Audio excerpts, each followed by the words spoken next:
At sa mga kasama po natin sa online, welcome po sa Living Water Baptist Church sa ating pong midweek service.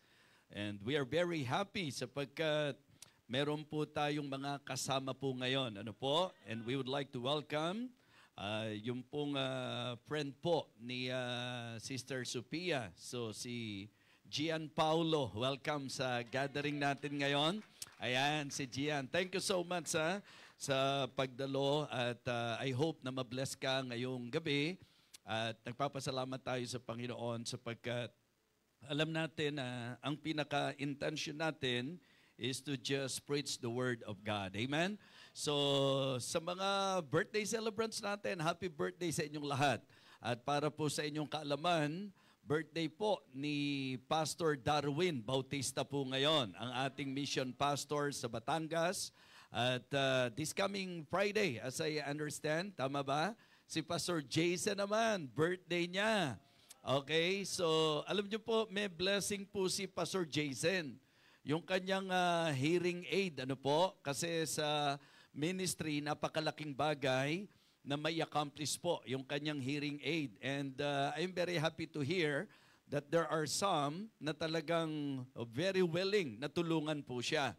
Kaya doon po sa ilan na nag-commit para po sa pag-accomplish ng kanyang hearing aid, gusto ko po makatulong din ang church po sa kanya. Okay? So may mga ilang churches, di ba? At gayon din po sa mga members po nila, nakakatuwa na talagang yung kanilang heart at concern para po kay pastor, kasi malaking bagay po yun para po marinig niya yung sinasabi din ng mga members. Nakakarinig naman po siya, pero ibang-iba pa rin po kapag talaga matulungan po natin siya. At si Pastor Mark J. naman po, so you can personally express your love to him and to the ministry in Japan. So medyo biyahe na po siya bukas. Tama ba, Pastor Mark J? Tomorrow na, di ba? So please do pray for the brethren in Mexico kasi mahirap po yan. At ipag-pray natin yung pag-iingat ng Panginoon para po sa kanyang lipad bukas patungo sa Matsumoto, Nagano-ken, sa Living Water Baptist Mission, Matsumoto, Nagano-ken sa Japan po. All right, so sa mga nasa Japan, ipag-pray nyo si Pastor Mark J. At umaasa ako ng makapangyarihang magiging pagkilos ng Panginoon para sa pagmiministeryo po ni Pastor Mark J. po dyan. So again, welcome po ang bawat isa. And of course, dadako na po tayo sa Baptist favorite. Amen? So sinikap po natin at I do not know kung ang Victory Fundamental Baptist Church ay nakahook sa atin ngayon.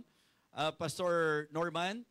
So, ayan, sana nakipag-coordinate pala, no? So, alam ko dapat sila ay nakahook sa atin ngayon, Pastor Norman. So, siguro po, buksan natin mga Bible sa Psalm 37. Psalm chapter 37. At atin pong bibigyang pansin po ang verses 23 to 25. Aklat ng mga awit, kabanatang 37, Psalm 37 verses 23 to 25. And I would like to request everyone to please open your Bible and follow me silently as I read our text ngayong gabing ito. All right? The steps of a good man are ordered by the Lord, and he delighteth in his way. Though he fall, he shall not be utterly cast down, for the Lord upholdeth him with his hand. I have been young, and now am old, yet have I not seen the righteous forsaken, nor his seed begging bread. For the second time, I would like to request the congregation to please again read our text. Sabayan niyo po ako, verses 23 to 25, Psalm 37, ready, begin. The steps of a good man are ordered by the Lord, and he delighteth in his way. Though he fall, he shall not be utterly cast down, for the Lord upholdeth him with his hand. I have been young, and now am old, yet have I not seen the righteous forsaken, nor his seed begging bread. Let us go to the Lord in prayer. Our gracious, loving God, our Father in heaven, we thank you and praise you for this wonderful evening. Thank you for this great opportunity once again to hear thy words. I pray, O Father, that you will guide your servant. May you fill me with your Holy Spirit. May you bless your people through thy word. And I pray that you will rebuke all the works of the devil, Heavenly Father. Ikaw po ang may taas, ikaw po ang may sentro sa amin pong pag-aaralang ito. Ang mga kasama po namin sa online, nawa, mahabol pa po namin ang Victory Fundamental Baptist Church upang makapiling po namin sa pag-aaralang ito. Umaasa po ako, O Diyos, na ikaw po ang siyang magbibigay ng karunungan sa iyo pong lingkod, Panginoon, habang ipinapangaral ko po ang iyong salita. May you encourage your people. Thank you so much. I would like to commit to you myself, especially this preaching, O Lord. For all of these things I ask, in Christ's most precious name, Amen. Amen. You may now be seated. Maraming salamat po. Ang tatalakayin po natin ngayong gabi, our topic for tonight is about our faithful Lord. Ang title po ng message natin, We Can Trust Our Faithful Lord. Pwede po nating pagtiwalaan ang ating matapat na Panginoon.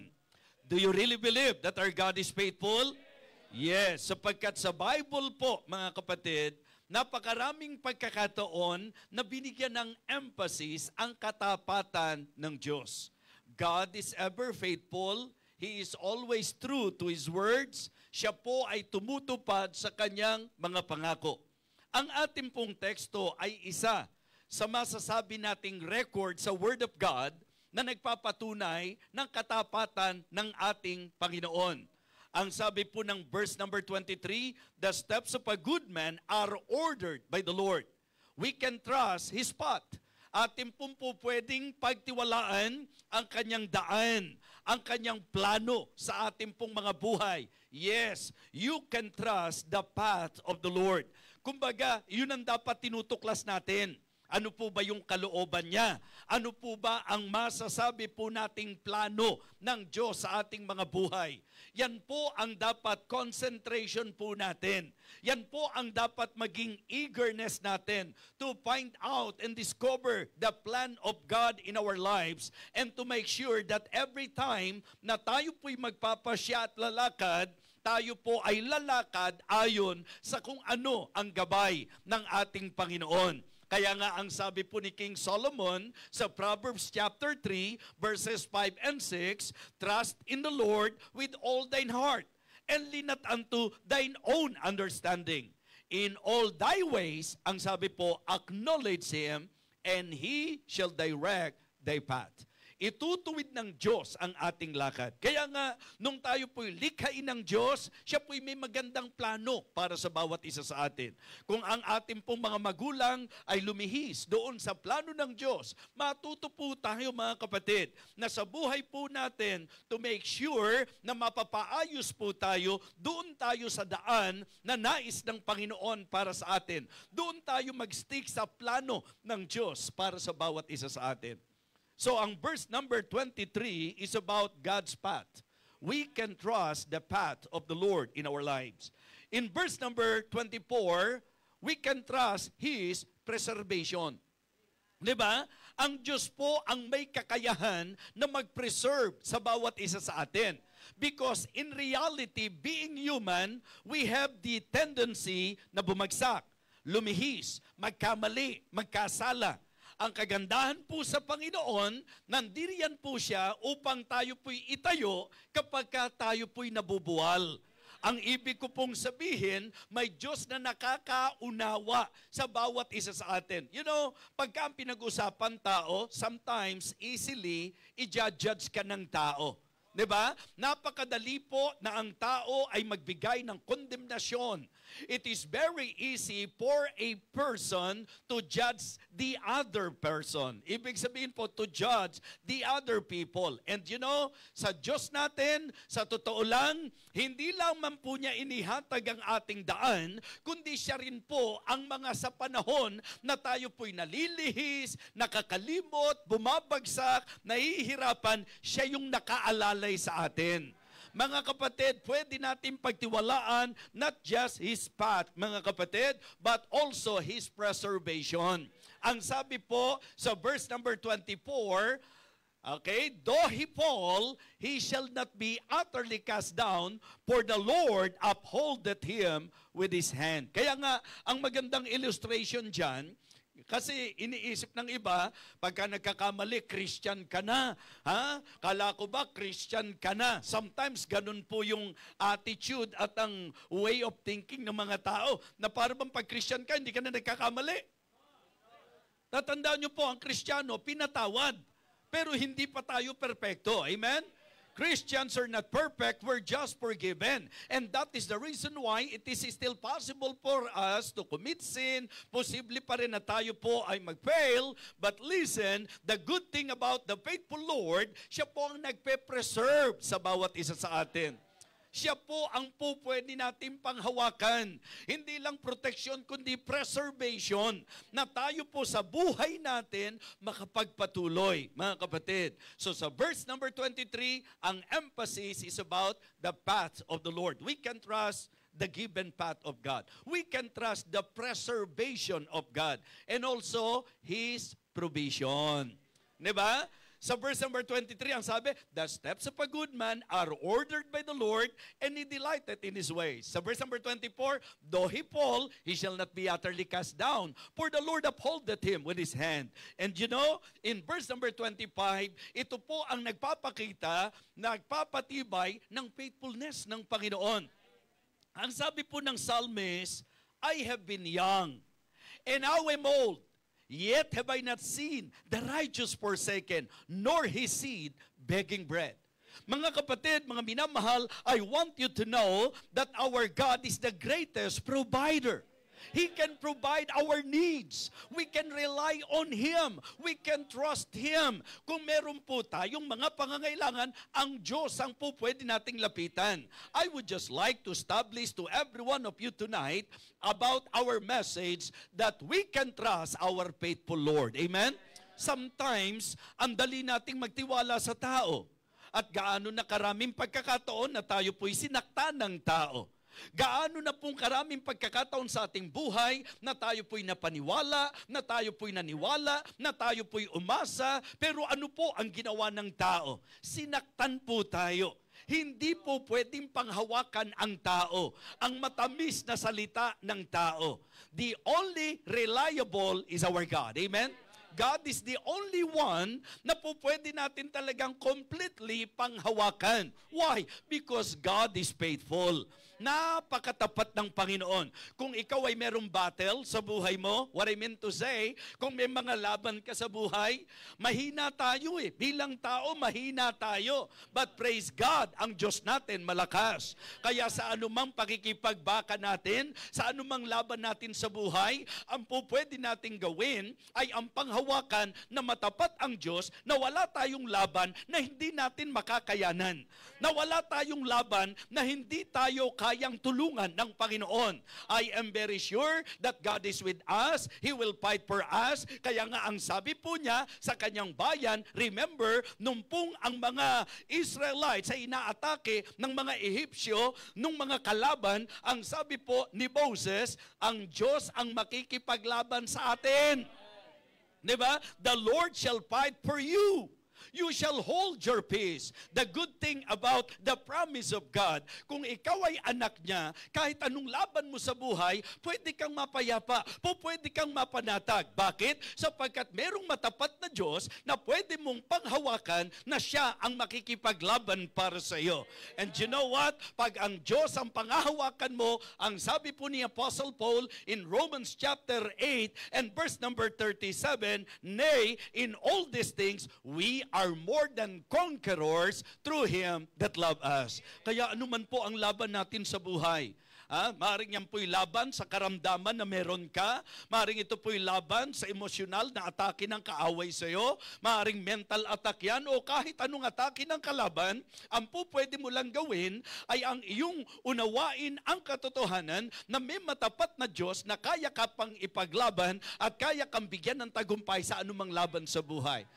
Even in your burdens, God is faithful sa panahon ng ating battle. God is faithful even sa mga burdens na meron tayo. Ito po, hindi lang basta laban, kundi yung kabigatan. Mga bagay na talagang nakakabigat sa iyo. Alam niyo po ang sabi ng 1 Peter chapter 5 and verse number 7, casting all your care upon Him, for He careth for you. May Diyos daw po na nagmamalasakit sa atin. Kaya anuman daw pong kabigatan natin, pwede nating ilagak sa Kanya. In fact, ang Panginoong Hesukristo mismo, ang Kanyang invitation, very clear in Matthew chapter 11, beginning verse number 28. Matthew chapter 11, verse 28, 29, hanggang sa dulo po ng talata, come unto me, all ye that labor and are heavy laden. Bigat na bigat ka na ba?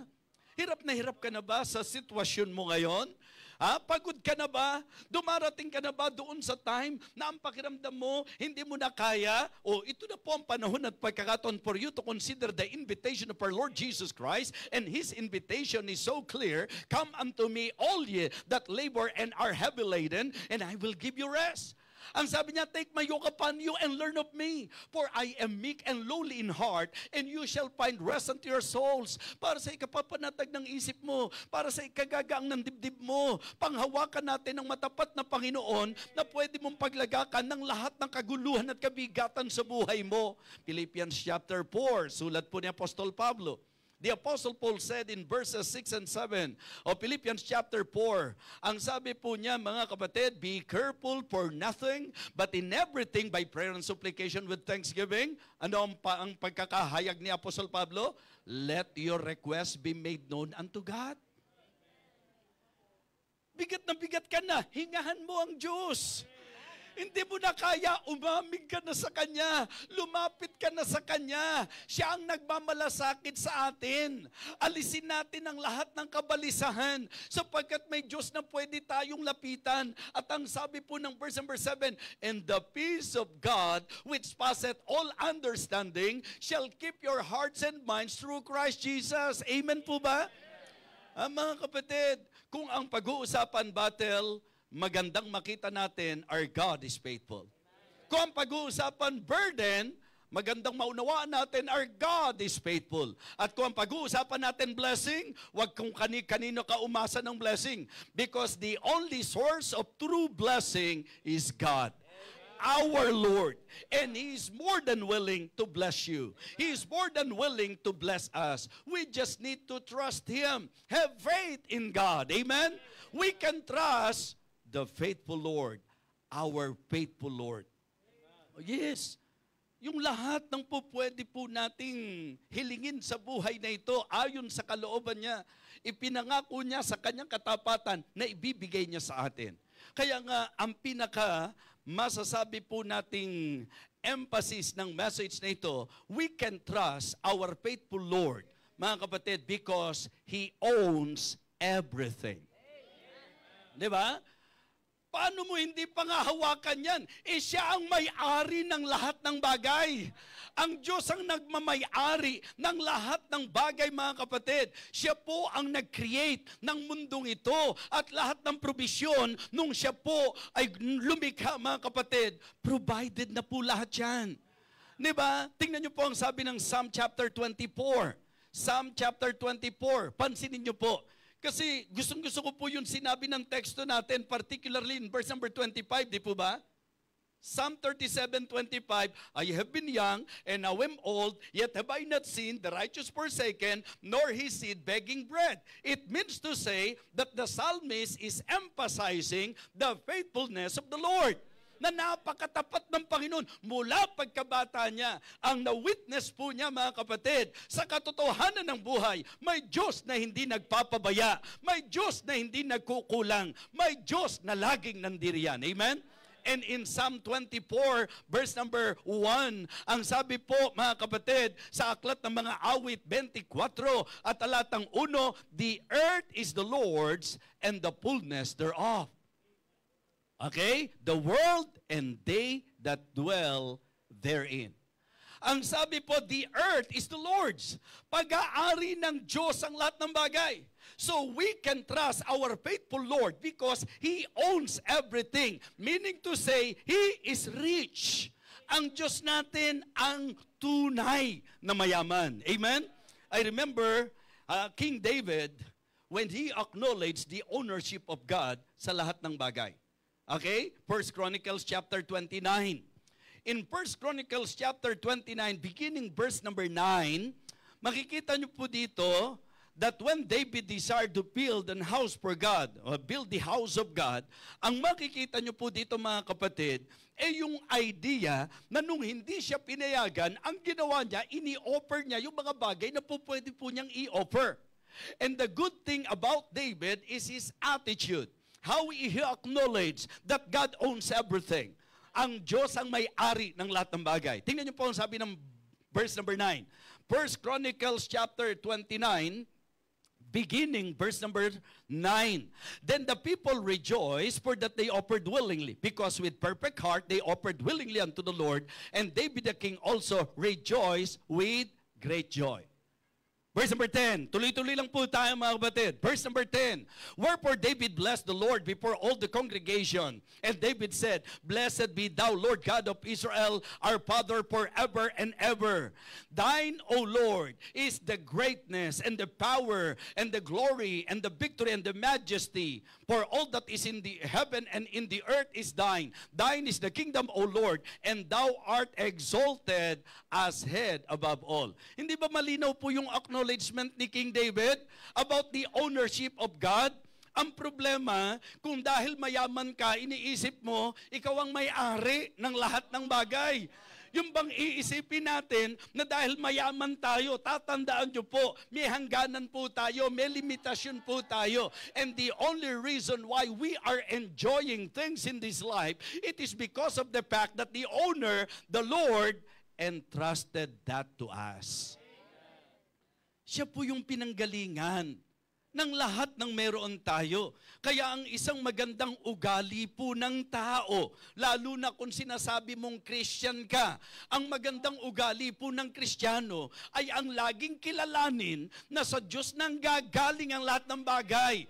Lakas mo sa Diyos galing, talino mo sa Diyos galing, ganda mo kung meron lang naman, ha? Ganda mo sa Diyos nang galing. Lahat ng bagay na meron tayo sa Diyos nang galing, even the very breath, mga kapatid, na meron po tayo, sa Diyos nang galing yan. Ang tanong lang, kinikilala mo ba na ang Diyos ang may-ari ng lahat ng yan?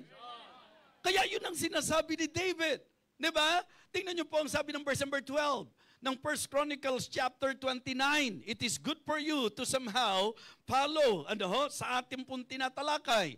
Ang sabi po, sabay-sabay nga, verse number 12 ng 1 Chronicles chapter 29, begin, both riches and honor come of thee, and thou reignest over all, and in thine hand is power and might, and in thine hand it is to make great, and to give strength unto all. Verse number 13, now therefore our God, we thank thee and praise thy glorious name. Why? Verse 14, but who am I? And what is my people, that we should be able to offer so willingly after this sort? For all things come of thee, and of thine own have we given thee. Amen? Pagka ito pong ugali na ito ni David, nakuha natin, mga kapatid, matutuwa ang Diyos sa atin. Kasi may mga tao po na kapag kami narating sa buhay, ang lakas ng dating. Diba? Minsan sa mundo, kung sino, pagka po marami ang datong, ang lakas po ng dating. Diba? So, ang isang totoong Kristiyano, lagi niyang kinikilala na ang anumang bagay na meron siya, pag-aari ng Diyos.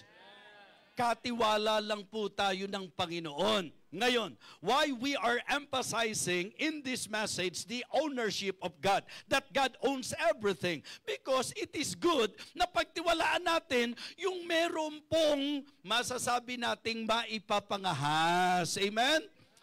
Anong pangangailangan mo ang hindi kayang ibigay ng Diyos? Kaya huwag niyo pong pilitin na yumaman sa sarili nating paraan. Huwag po tayong gumawa ng sarili nating diskarte. Ang sundin natin, ang pagtiwalaan natin, yung may-ari ng lahat ng bagay. Alam niyo po ang sabi ng may-ari ng lahat ng bagay? Sino po ang may-ari ng lahat ng bagay? Ang Panginoon. Di ba? The earth is the Lord's and everything na nahandirito sa mundong ito. At yan po ang pinapagtibay din po ni King David. So ano po ang sabi niya? Siya ang may-ari ng lahat ng bagay. Sa kanyang kayamanan, ano ang itinuro niya sa atin? Naalala niyo po sa Matthew chapter 6? Sa Matthew chapter 6, kung pag-aaralan niyo po yun, ang context, yung pong mga tagasunod ng Panginoon, nagbabalisa. Nag-aalala sila, saan tayo kukuha ng kakainin natin? Paano na tayo? Saan tayo kukuha ng mga tugon sa pangangailangan natin? Anong sabi ng Panginoon sa kanila? Mga maliliit ang inyong pananampalataya. Ang ibig sabihin, hindi kayo nagtitiwala sa Diyos. Ang dapat nyo lang gawin, but seek ye first the kingdom of God and His righteousness, and all these things shall be added unto you. Ano po ang konteksto ng all these things? Ibig sabihin, all of our needs. Di ba kaya nga binibiro ko kayo eh. Alam niyo po yung kantang, basta't kasama kita, lahat magagawa. Di ba? Kanta nila yun.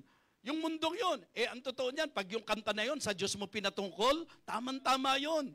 Basta't kasama kita, sabi mo sa Panginoon, Lord, basta't kasama kita, lahat magagawa. Diba? Philippians 4:13. I can do all things through Christ, which strengtheneth me. O gusto nyo, dugtungan pa natin. Basta't kasama kita, walang kailangan pa. Di ba?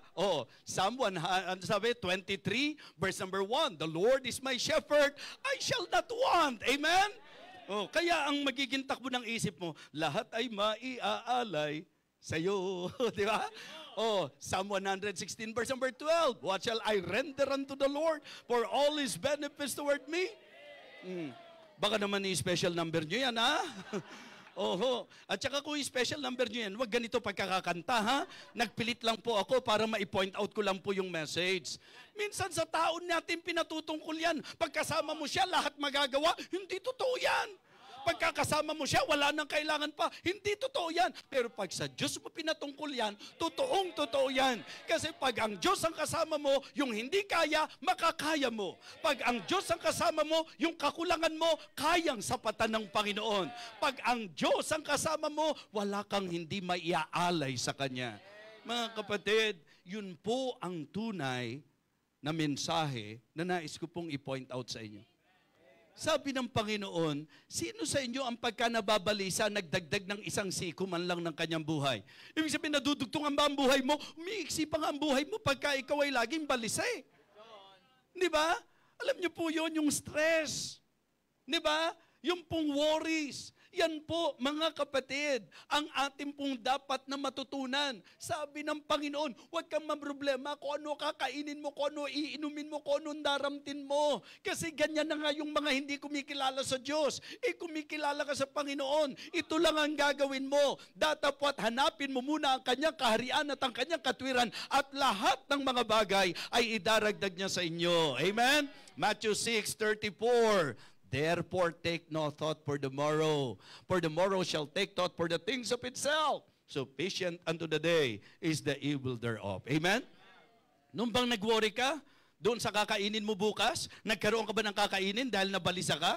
O ang maraming patotoo sa atin, alam nyo po, sa totoo lang, by sight, sa tingin ko, paano na kaya kami bukas? Pero nagtiwala ako sa Diyos na siya ang may hawak ng bukas. Mga kapatid, nakaraos po kami. Amen? You can survive because God can sustain us. Amen? We can trust the Lord, the faithful Lord, because He owns everything. Meaning, our God is rich. Second, because He oversees everyone. Hindi abroad ang pinag-uusapan natin dito, ha? He oversees everyone. Di ba yan ang trabaho ng pastor? Overseeing? Alam niyo po ba na lahat tayo minamasdan at tinitingnan tayo ng Panginoon? Hindi lang niya tayo basta nakikita, kundi talagang binabantayan po niya tayo. Mga kapatid, alam ng Diyos ang ating pong kalagayan. Nakikita ng Diyos at tinitingnan ng Diyos ang mga sitwasyon natin sa buhay. Kita ng Diyos ang ating pong sitwasyon, mga kapatid. Mga kapatid, bilang individual, kahit daw po bilang ng buhok natin, alam ng Diyos. Ano pong message? Kahit malayo ka, kahit malapit ka, kita ka ng Panginoon. At sadyang minamasdan tayo ng Panginoon. Sabi ng Bible, behold, the eyes of the Lord are upon every place, beholding the evil and the good.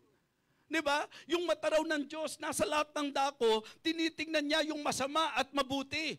Kaya nga, sa totoo lang po mga kapatid, ang isang po pwedeng makapanatag sa atin, may Diyos na nagbabantay sa atin. May Diyos na nagmamasid sa atin. May Diyos na nakatingin sa atin. May Diyos na nakakakita sa atin. We can trust our faithful Lord because He oversees everyone.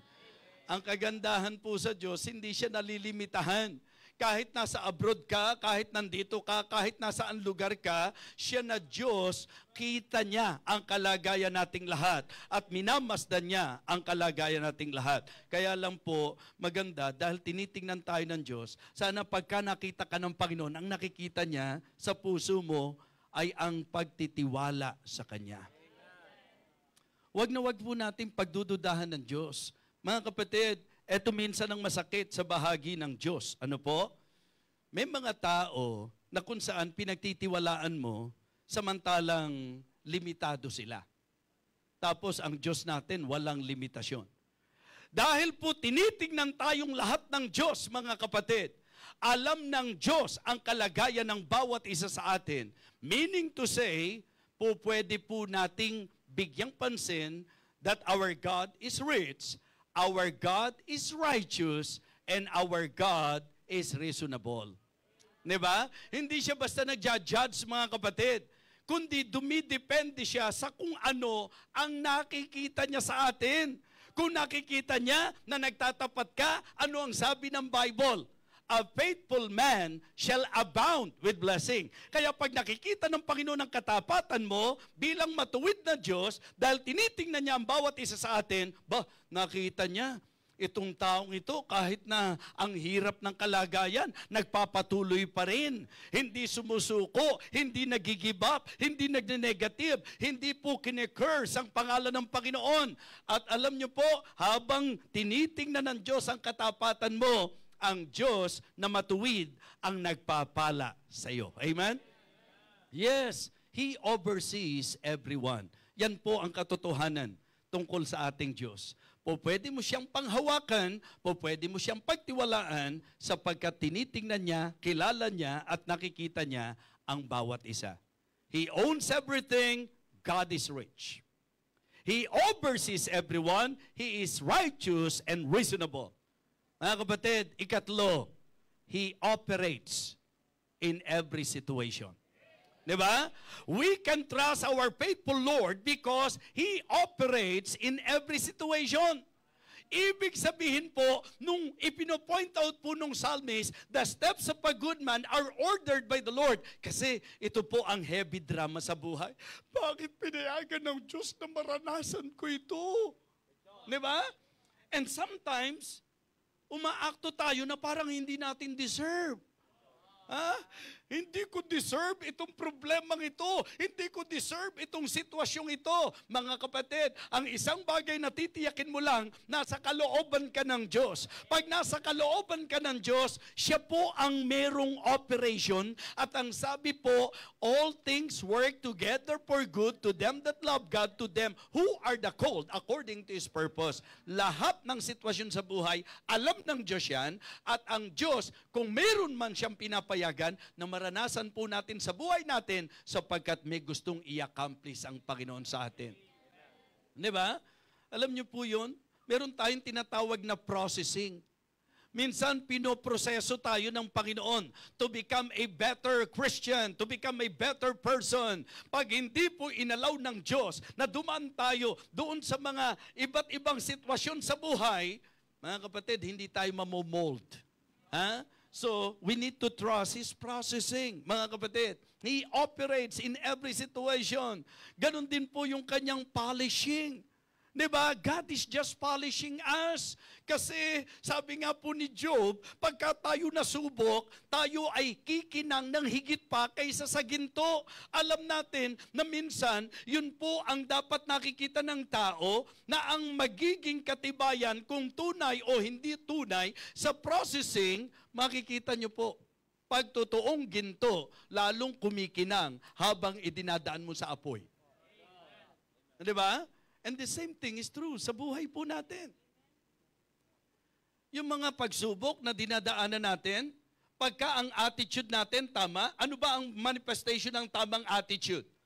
Diba? Halimbawa po, you are experiencing, mga unpleasant situation sa buhay. Mga unfavorable. Mga hindi ka nais-nais na karanasan. Alam nyo po, ang pinakamatibay na pagpapakita ng tamang attitude, ang dapat po sa anumang sitwasyon sa buhay, pagtitiwalaan natin ng Diyos. Hindi yung sisisihin natin siya. Panginoon, hindi po, alam ko pong alam mo na hindi madali itong pinagdadaanan ko. Panginoon, alam ko na alam mo itong pinagdadaanan ko. At alam ko, Panginoon, na kaya mo pinapayagan ito sapagkat may i-accomplish ka sa buhay ko. Amen? Pinoproseso mo lang, minomold mo lang ako sapagkat ang gusto mo, mapolish ako. Mga kapatid, kaya pagka ikaw may pagsubok, ang gusto ng Diyos, mapolish ka, hindi yung mapaalis ka. Diba? Minsan po, pagka may mga pagsubok na tayo, ginagamit na nating dahilan yan para magtampo sa Diyos. And sabi ko nga sa inyo, members, wag niyong gagawin yan kasi nakakakilabot, nasasabihin mo, may tampo ka sa Diyos. Mga kapatid, kung pag-aaralan natin ang katotohanan, ang Diyos nasa Kanya ang lahat ng dahilan para magtampo sa maraming tao. Pero, nananatili siyang tapat. Amen? Siya po ay nananatiling tapat. Kaya, mga kapatid, ano man ang sitwasyon mo sa buhay, gusto kong maintindihan mo ito, that you can trust the Lord because He operates in every situation. Ano man ang pinagdadaanan natin, lagi mong isipin, ang Diyos ang may control sa lahat ng bagay. Alam ng Diyos yung kanyang ginagawa. Ang isang classic example dyan, si Job, na dumating na siya sa punto na sa dami ng nararanasan niya, nahihirapan na talaga siyang maintindihan. Hindi na niya maipaliwanag ang mga nangyayari sa kanya. To the point that even yung kanyang mga kaibigan, naaasahan niya na i-comfort siya, naging miserable comforter sila, mga kapatid. May mga negative accusation sila hanggang sa dumating si Job sa point ng realization na hindi ko man naintindihan ko ano itong pinagdadaanan ko. Ang naiintindihan ko lang, naiintindihan ng Diyos ang pinagdadaanan ko. Amen? Enough for us to know that our God knows our situation and He is the one operating, mga kapatid, so you can just rely and trust Him. Our God is rich. Our God is reasonable. Our God is righteous. And our God is reliable. Magtiwala ka doon sa processing ng Panginoon. Wag na wag kang mag-aalinlangan sa Kanya. Panginoon, alam ko po na alam mo yung dahilan kung bakit kailangan ko maranasan ito, kung bakit dapat malagay ako sa situation na ito. Hindi yung pagka naghipit, imbis na tumawag sa Diyos. Kasi alam niyo po, yung panahon ng kagipitan, yan po ay pamamaraan ng Diyos para malaman mo na meron kang Diyos na pwedeng lapitan. Minsan kasi kapag ang pakiramdam natin, sufisyente tayo, ang tendency natin, makalimutan natin ang Panginoon. Mga kapatid, mga minamahal, I hope and I pray na ang message na ito ay makatulong sa atin. Ano man ang sitwasyon natin, ano man ang pinagdadaanan natin, I hope and I pray na gagamitin ng Panginoon ang message na ito for you to realize that in all situations in your life, you can trust the Lord. We can rely on Him.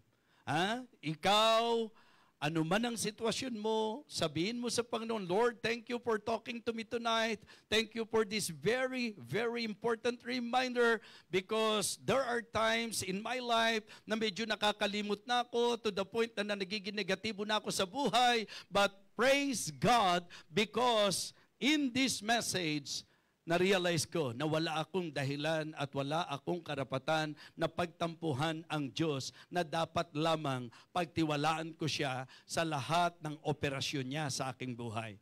Paalala po, Diyos ang may-ari ng lahat.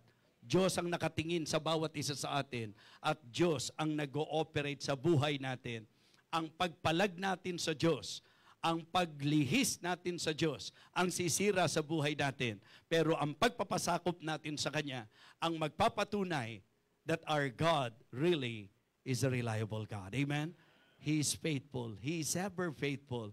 Yun po, kaya anuman ang sitwasyon mo, ilapit mo sa Panginoon yan. Tumayo po tayong lahat. Everybody stand up please.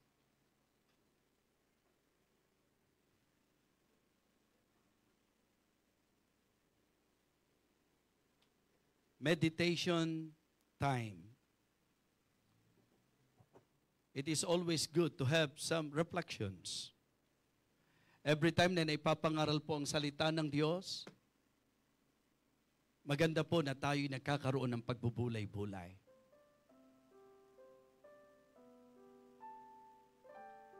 Wala kang sitwasyon sa buhay na hindi alam ng Diyos. Wala kang laban, kabigatan, kabalisahan na hindi nakikita ng Panginoon. Ang mensahe na nais iparating ng Panginoon sa iyo, anak,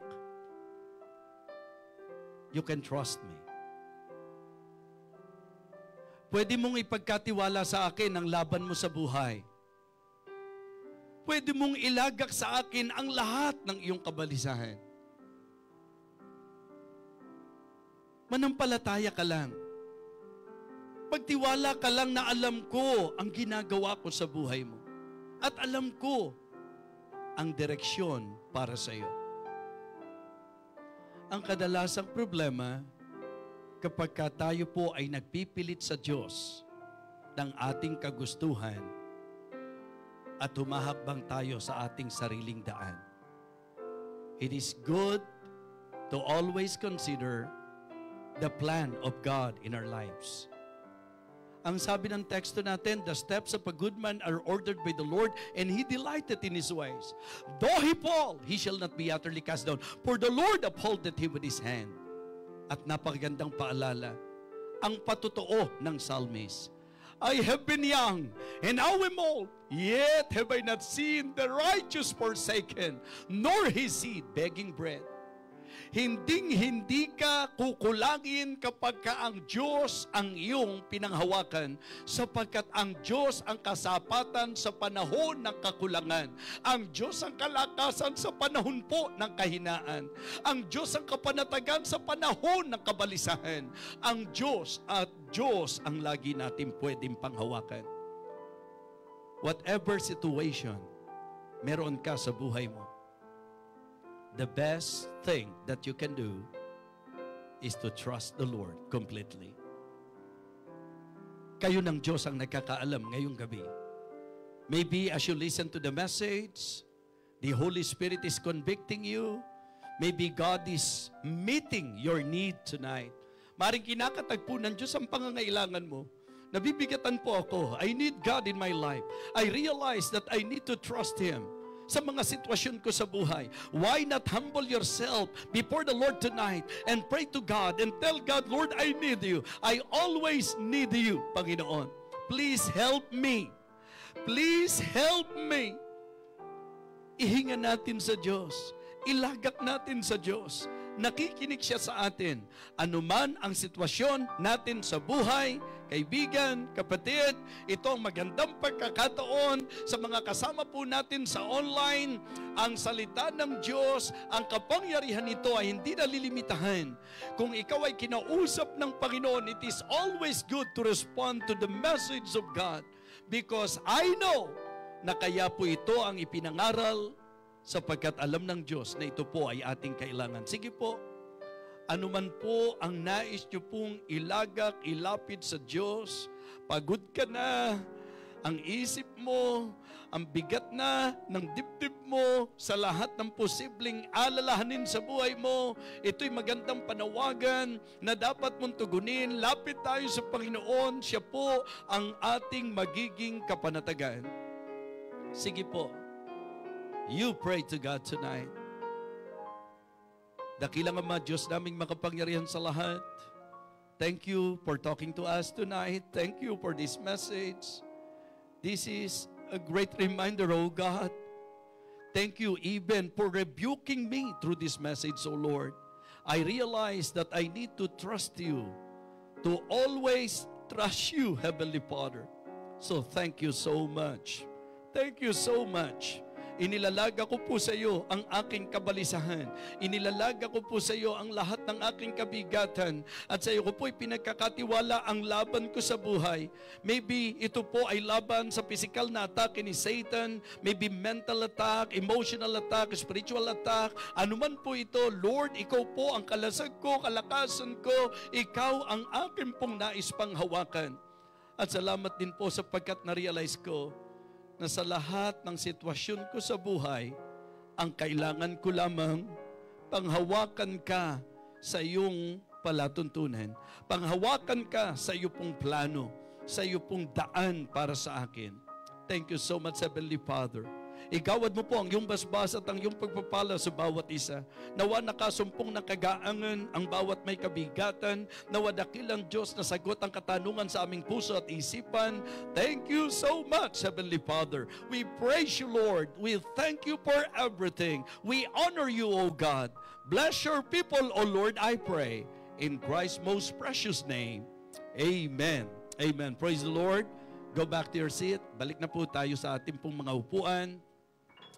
At tatawagin ko na po ang ating tagapangasiwa. Naway napagpala po tayo ng salita ng Diyos.